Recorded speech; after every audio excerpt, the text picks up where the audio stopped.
back to Ghostly French Toast, and today we're going to be talking about Armored Core 6 and, more specifically, Handler Walter. So, enough dawdling around, and let's dive on in. Handler Walter is probably one of the more interesting characters in the whole From Software mythos, in the sense that there is not really a character quite like him. So at the beginning of the game, Handler Walter seems like this very non-fun kind of guy, where it's just mission, mission, mission. And the original goal that he tells us is that we're going to Rubicon to survey and make money back.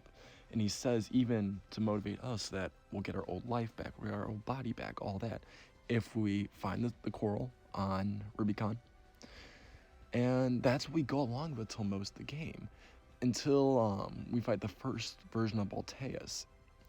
And after that, right before something seems off, where we realize that multiple other, I think it was 617, 620, and all the other 600s have been before that. And people know of Walter's reputation with his hounds and how he sends them to die. So we hear this from Carla as well, when they had their conversation right after the first Balteus fight, not with Snail at the end. And we hear that Walter is sending these people to die for no reason. And Sula has a lot of just connections with Walter's past. So Walter is from Institute City, one of the big hubs of Rubicon in the past glory days, before the Fires of Ibis. And luckily for you, the Fires of Ibis also tie into Institute City. So Walter was born with his father and mother in Institute City, and his father was a very academic person and one of the high-ranking professors, I guess, in the city, along with Professor Nagai and Carla. We learned that Cinder Carla, or anyone who has Cinder in their name, are survivors of the Fire of Ibis. So we'll get into the Fire of Ibis in a little bit, but for now we're going to talk about Walter. So Walter grew up with all these academic people, all these smart people and all that. And he looked up to Professor Nagai a lot, and we learned that how he carries on his legacy as well as Carla. Both Carla and him both look up very highly to Professor Nagai. His dad was very fascinated with the coral research and all of that. He created he helped create Coral, the Ibis series that helped contain coral outbreaks. But after, he got very deeply fascinated. So what I mean by that is, his research became more maddening, all that. So after a while, Professor Nagai realized, like, hey, this guy is kind of crazy. So he helps build a backup plan with Walter and Cinder Carla, like, hey, if anything bad happens, all that. So later on, we learned that we're a 4th gen Raven is 4th gen augmentation. But we realized that even through some data logs, that Walter's dad, Professor Number 1, basically 1st gen augmented his wife and Walter's mom, which is kind of wild if you ask me. That's kind of crazy, and most likely didn't survive. The only surviving person, even with 10%, is Sula, which is very interesting. So, anyways, fast forward. The guy realizes that the Fire of Ibis is basically inevitable at this point. So he sends Walter and Cinder Carla all the way to Jupiter. And they have to actually sit back and just watch as the entire Fires of Ibis, which is an explosion of just mutated coral, wipes out their home planet. And we see how this basically impacts them and affects them later on throughout the story as well.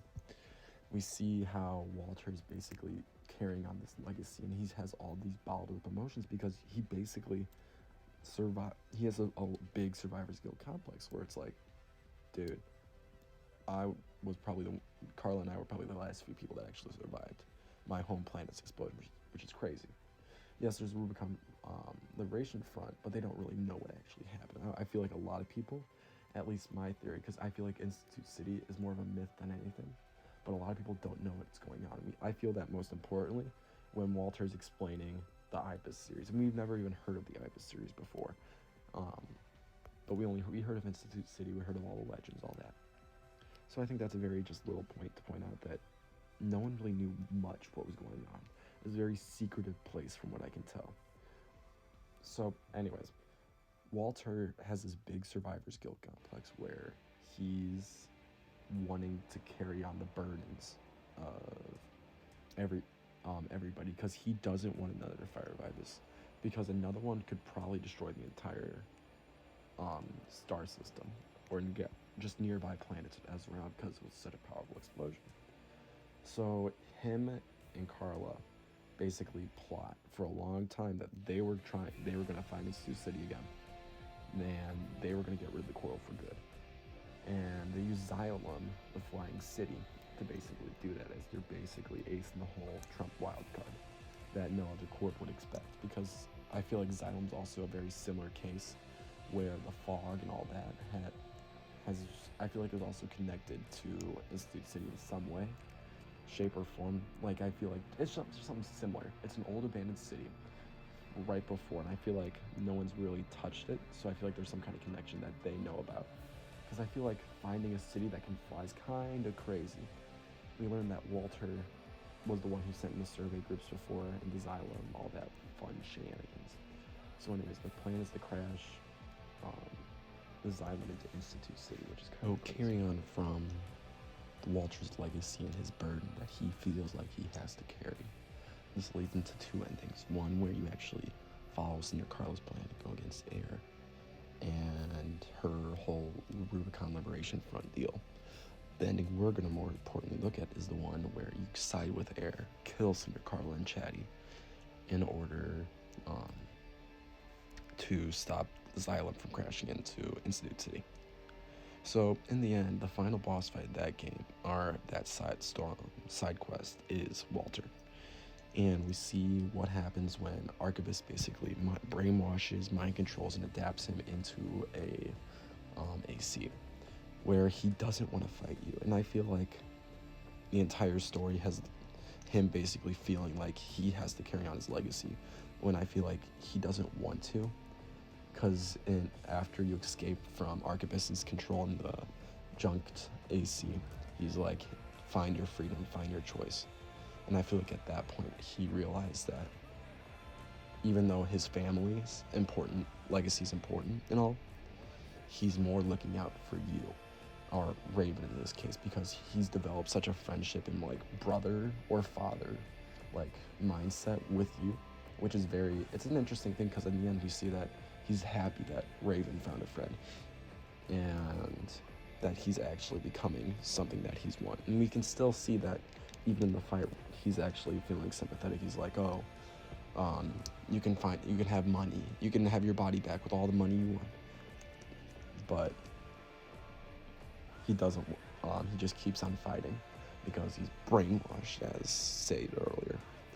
And I feel like Walter's just one of the more interesting characters. In Armored Core, he's very underrated when it comes to lore. I feel like a lot of people are very missing out. It's very interesting. There's a lot of missing details where like the corporations have a lot of missing details. But Walter's this character instead of all the corporations who are very one note. Even besides Michigan's very interesting. And I'm going to do something on Michigan probably in a couple weeks. But Walter feels like he has to carry on these legacies, that it's his obligation, that everyone is forced down on him. And I feel like Cinder Carly is more, I'm going to burn everything, all that. But I don't think Walter's actually like that. I feel like Walter's just going with the flow.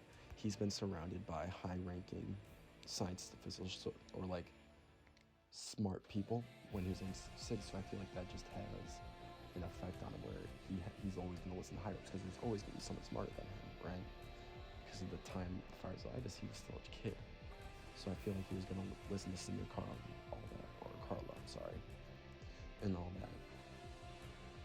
So yeah, that's it for this time. Sorry for taking such a long break. And I'll see you guys next time on Ghostly French Toast. Bye bye.